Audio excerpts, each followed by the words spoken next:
Jika orang Indonesia zaman sekarang mendengar nama Canter, mungkin yang terbayang adalah nama untuk Mitsubishi Colt Diesel generasi terbaru yang dijual di Indonesia sejak tahun 2007. Yang bahkan pada facelift tahun 2022 yang mengubah mesinnya menjadi mesin baru berstandar Euro 4, namanya diubah menjadi Mitsubishi Fuso Canter saja, kata Colt Dieselnya dihilangkan. Namun penamaan ini berbeda dengan penamaan di luar negeri.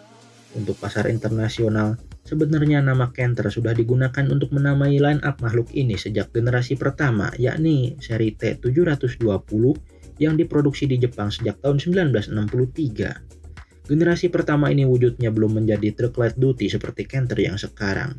Saat itu makhluk ini masih berbentuk pick-up. Jika Anda tidak familiar dengan bentuknya, tidak apa-apa, karena generasi pertama ini tidak masuk ke Indonesia. Generasi kedua keluarga Mitsubishi Canter yakni seri T90 lahir di Jepang tahun 1968. Ukurannya sudah membesar, lebih besar dari pickup tapi masih lebih kecil daripada truk engkel zaman sekarang. Nah, yang generasi kedua ini sempat masuk ke Indonesia sekitar tahun 1970, walaupun jumlahnya hanya sedikit dan tidak dijual massal. Makhluk tersebut dipesan khusus oleh Pertamina yang saat itu baru berumur 2 tahun. Diimpor oleh PT New Marwa di Surabaya yang saat itu baru berdiri juga. Yang konon pada saat didirikan, pendirinya yang bernama Gunevi Jaya Sasmita masih kuliah di Fakultas Ekonomi UI. Kelak pada tahun 1973, PT New Marwa itu dilebur ke dalam ATPM Mitsubishi di Indonesia, yakni PT Kramayuda 3 Berlian Motor. Apabila Anda ingat di video kami tentang Mitsubishi Kuda, nama kuda tersebut diambil dari sio salah satu petinggi ATPM Mitsubishi berinisial GD. Nah, ini adalah orang yang sama dengan pendiri PT New Marwa tersebut. Kembali ke Colt Diesel atau Canter. Generasi ketiga keluarga Canter muncul di Jepang pada tahun 1973. Nah, generasi inilah yang pertama kali diproduksi dan dijual massal di Indonesia sejak tahun 1975. Mungkin karena nama Canter terdengar agak aneh dan akan sulit diucapkan oleh masyarakat Indonesia pada saat itu, akhirnya ATPM memberikan nama Colt Diesel untuk makhluk ini. Ya memang pada saat itu nama Colt sudah mulai familiar di masyarakat Indonesia, karena Mitsubishi Colt T120 saat itu sangat laku, dan reputasinya pun cukup baik sampai-sampai merajai jalanan di Indonesia pada masa itu. Sehingga diharapkan dengan memberi nama Colt Diesel, makhluk ini akan laku karena dianggap sebagai saudara dari Colt T120. Hanya saja yang ini mesinnya diesel. Sebetulnya di Jepang Canter generasi ketiga ini ada beberapa pilihan mesin. Ada yang bensin dan ada yang diesel. Namun yang dijual di Indonesia hanya varian bermesin diesel saja, sehingga nama Colt Diesel itu jadi benar-benar cocok. Oleh masyarakat Indonesia, makhluk ini kemudian diberi nama julukan ceketer yang entah artinya apa. Tapi di beberapa daerah, nama ceketer tersebut tidak spesifik untuk mobil ini saja, melainkan menjadi nama yang umum bagi semua line up truk Mitsubishi produksi dekade 1970-an, termasuk truk Fuso T653 yang ini kadang-kadang disebut ceketer juga. Di daerah lain ada juga yang menyebut mobil ini dengan julukan Jambrong yang juga tidak jelas bagaimana asal-usulnya. Nah ya, sudahlah, orang Indonesia zaman dulu kalau memberi nama julukan untuk mobil memang benar-benar sembarangan. Jika generasi-generasi berikutnya dari keluarga Colt Diesel mayoritas menggunakan warna kuning, yang generasi awal ini malah menggunakan warna biru muda seperti ini, macam telur bebek. Memang saat itu bisa pula pesan warna lain ke dealer, seperti warna abu-abu macam ini atau kuning pucat macam ini. Tapi jika tidak ada pesanan khusus, akan diberikan warna telur bebek seperti ini.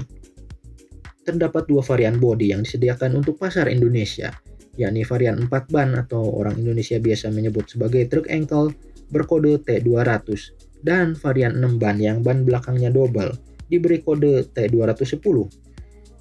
Untuk yang 4 ban, daya angkutnya adalah 2 ton dan mayoritas dipasangi bak macam ini dari dealernya. Ya, ukuran dan bentuk baknya itu tidak seperti bak truk, malah seperti bak pickup, walaupun sedikit lebih panjang. Banyak pula unit yang kemudian bak pickupnya itu dibongkar, diganti dengan bak kayu model truk yang ukurannya jauh lebih besar, agar bisa ngangkut barang lebih banyak lagi. Untuk yang versi 6 ban, sasisnya lebih panjang dan daya angkutnya pun lebih berat, yakni 2,5 ton. Di Jepang umumnya dipasangi bak truk yang macam ini. Dinding baknya tidak terlalu tinggi, mungkin disesuaikan dengan daya angkutnya yang juga tidak terlalu besar. Namun tentu saja orang Indonesia tidak mau pasang bak yang ukurannya hanya segitu. Di Indonesia mobil ini dipasangi bak yang jauh lebih tinggi seperti ini, benar-benar tidak mau rugi. Untuk tampilan depan kabinnya macam ini, terlihat cukup klasik dengan kaca depan yang lumayan melengkung. Bentuk spionnya tidak jauh berbeda dari spion truk-truk yang lebih baru, tapi aslinya untuk generasi ini warnanya biru muda seperti warna bodinya, tidak hitam seperti spion generasi berikutnya. Lampu sennya ada di situ. Jika tampilan depan itu dianggap sebagai wajah, maka lampu sennya itu seperti nempel di pipinya. Bentuknya mirip seperti milik Cold Diesel generasi berikutnya. Tapi di generasi ini hanya ada lampu saja, tidak ada kisi-kisi ventilasi udaranya. Selain lampu sen, di pipinya yang sebelah kanan ada emblem Cold Diesel. Sedangkan di bagian tengah wajahnya ada emblem seperti ini. Ada huruf C, entah melambangkan Canter atau melambangkan Cold Diesel. Kebetulan keduanya sama-sama inisialnya C. Kemudian grillnya berbentuk jaring hitam yang dikelilingi frame berwarna silver. Frame silver tersebut membentuk huruf V di bagian tengah, sehingga di Jepang makhluk ini dikenal dengan julukan V Canter, yakni Canter yang moncongnya ada huruf V-nya. Kemudian lampunya ada 4 buah seperti tren di tahun 70-an. Bempernya terbuat dari besi, dicat warna bodi dan ada fog lamp-nya. Di bagian samping bentuknya seperti ini. Kaca jendelanya ada bagian segitiganya yang bisa dibuka ke arah luar. Panel pintunya memiliki lekukan yang sebetulnya menyambung ke arah depan, mengelilingi lampu sen depannya. Handle pintunya chrome seperti tren tahun 70-an dan sepertinya menggunakan part yang sama dengan yang dipakai di Colt T120. Kemudian di pilar B-nya ada semacam ventilasi udara yang juga digunakan pada Colt Diesel generasi berikutnya. Khusus untuk pilar B sebelah kanan ada emblem huruf D sepertinya melambangkan diesel. Untuk rodanya, varian 4 ban menggunakan velg 15 inci sedangkan varian 6 ban menggunakan velg 16 inci. Namun kedua varian tersebut sama-sama menggunakan 6 buah baut roda.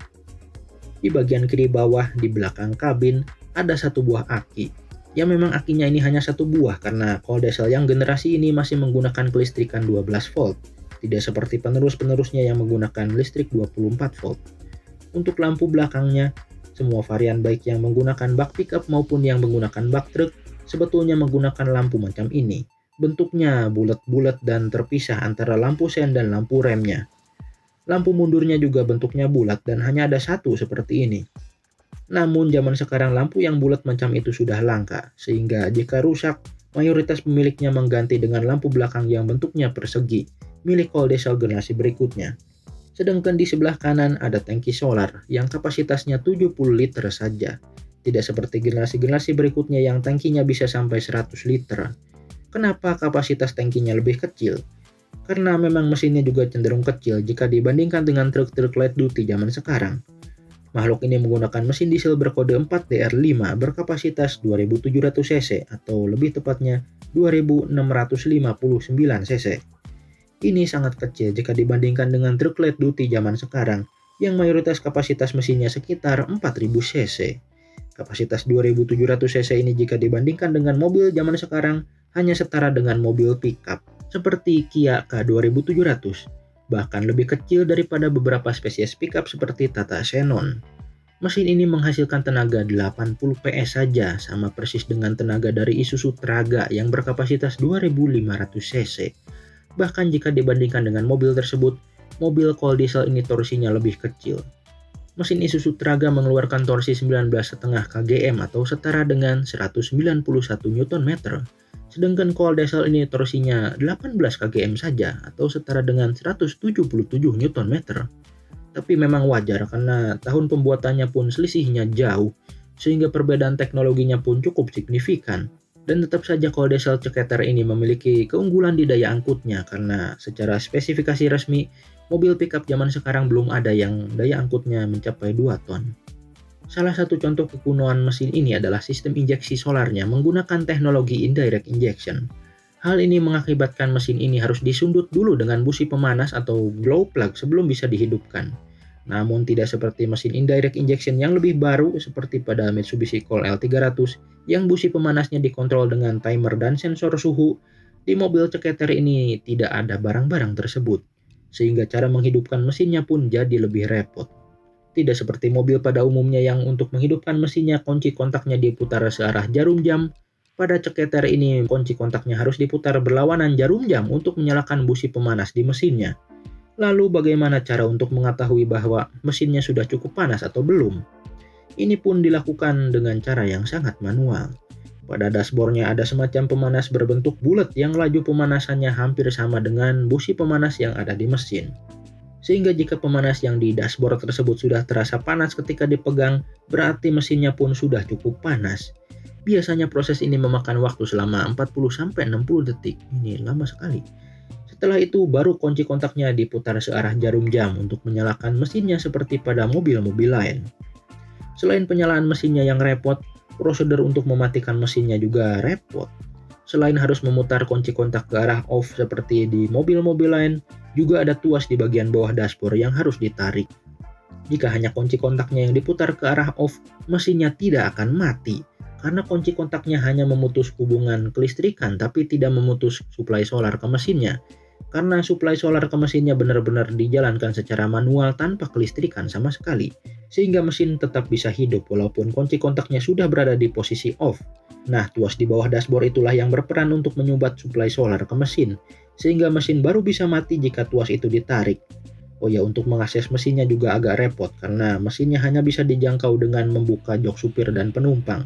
Karena kabin pada generasi ini tidak bisa dijungkirkan seperti pada truk-truk yang lebih modern. Kekunoan lain adalah radiatornya, belum menggunakan wadah air cadangan seperti mobil zaman sekarang. Kemudian mengenai gearboxnya, makhluk ini menggunakan transmisi manual 5 speed yang rasionya cukup rendah. Saking rendahnya konon rasio gigi transmisi dan gardan pada mobil ini mirip dengan mobil off-road. Hal ini sengaja dilakukan agar walaupun tenaga dan torsinya terbatas, makhluk ini masih bisa mengangkut beban yang berat, yakni sampai 2,5 ton itu. Bahkan di Indonesia biasanya dipakai ngangkut muatan yang lebih berat lagi. Namun memang rasio gigi macam itu membuat kecepatan maksimumnya jadi pelan. Tapi ya tidak apa-apa, toh siapa yang mau pakai truk macam ini untuk balapan. Kemudian di bagian belakang gearboxnya ada semacam tromol untuk rem tangan, tapi ini sebetulnya biasa-biasa saja. Karena hampir semua truk memang rem tangannya bekerja terhadap tromol yang ada di belakang gearbox seperti itu. Untuk interiornya makhluk ini didominasi warna hitam, joknya berwarna hitam dan secara keseluruhan muat 3 orang. Namun jok supirnya terpisah dari jok penumpang kiri dan penumpang tengah. Diameter setirnya besar agar memutar setirnya tidak terlalu berat, karena makhluk ini tidak ada power steeringnya. Setir ini hanya memiliki 2 palang dan tombol klaksonnya bulat. Di sana juga tidak ada logo Mitsubishi, malah pakai logo yang macam itu yang entah itu logo apa, seperti coret-coretan sembarangan saja. Di kiri leher setirnya ada tuas persneling dan semacam pentil untuk menyalakan lampu hazard. Sedangkan tuas lampu senya ada di kanan setir seperti mobil-mobil zaman sekarang. Tapi yang diatur dari tuas tersebut hanya lampu senya saja. Sedangkan lampu-lampu yang lain diatur melalui saklar betot yang menempel di dashboard sebelah kanan setir khas mobil-mobil zaman dulu. Di bawah saklar betot untuk lampu tersebut ada puter-puteran untuk mengatur RPM idle mesin. Kemudian instrumen klasternya juga sangat sederhana, hanya terdiri dari 2 bulatan besar. Bulatan yang kiri berfungsi sebagai speedometer dan odometer, sedangkan yang kanan memuat indikator suhu, indikator volume solar dan beberapa lampu peringatan. Di luar kedua lingkaran tersebut, di bagian atas ada indikator lampu sen dan di bawahnya ada pemanas untuk indikator glow plug yang kami ceritakan tadi. Di sebelah kiri setir sebelah bawah ada tuas rem tangan, saklar betot untuk wiper, sundutan rokok, dan tuas untuk mematikan mesin yang tadi kami ceritakan. Di bagian tengah dashboardnya ada tempat untuk sistem heater atau pemanas udara dan head unit yang sebetulnya hanya bisa memainkan radio dengan saluran AM saja. Ini kuno sekali. Untuk pasar Indonesia sepertinya radio tersebut merupakan fitur opsional karena tidak semua unit mendapatkan radio tersebut. Sedangkan heater tentu saja tidak ada untuk pasar Indonesia. Radio tersebut diapit oleh semacam kisi-kisi di kiri dan kanannya. Kisi-kisi yang sebelah kanan bisa dibuka dan di dalamnya ada wadah minyak rem. Sedangkan yang kiri tidak ada apa-apanya, hanya hiasan saja. Di ujung kiri dashboardnya ada glove box namun tidak bisa dikunci. Di bawah dashboard sebelah kiri ada wadah untuk air kecerutan dan di lantai kabin bagian tengah ada lubang-lubang macam itu yang bisa dibuka dan ditutup untuk jadi ventilasi udara. Yang sayangnya zaman sekarang banyak yang sudah keropos dimakan karat. Bagi orang awam mungkin merasa aneh melihat pedal gasnya, kenapa model organ macam itu? Tapi sebetulnya itu normal di dunia truk, karena mayoritas truk memang seperti itu bentuk pedal gasnya. Makhluk ini populasinya tidak terlalu banyak karena hanya diproduksi hingga tahun 1979. Yang menjadi penggantinya adalah Cold Diesel generasi kedua, yakni tipe FE101 dan FE111, yang sebetulnya merupakan generasi keempat dari keluarga Mitsubishi Canter. Cold Diesel generasi kedua tersebut kemudian diberi julukan Umplung oleh orang Indonesia yang entah artinya apa juga tidak jelas. Dan sejak generasi kedua itulah keluarga Cold Diesel mulai populer dengan warna kuning hingga saat ini. Video ini kami akhiri dengan menampilkan spesifikasi teknis dari Cold Diesel T200 dan T210 ini. Silahkan dibaca apabila penasaran.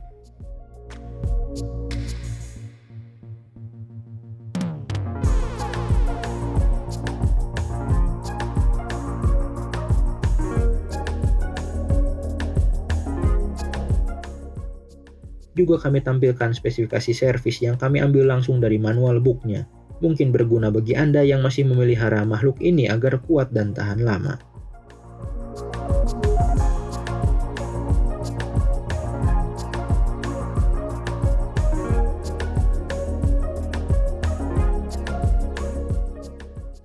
Demikianlah pembahasan kami mengenai Mitsubishi Cold Diesel seri T200 dan T210. Silahkan Anda komentar apabila ada info penting yang belum tercantum di video ini. Terima kasih telah menonton.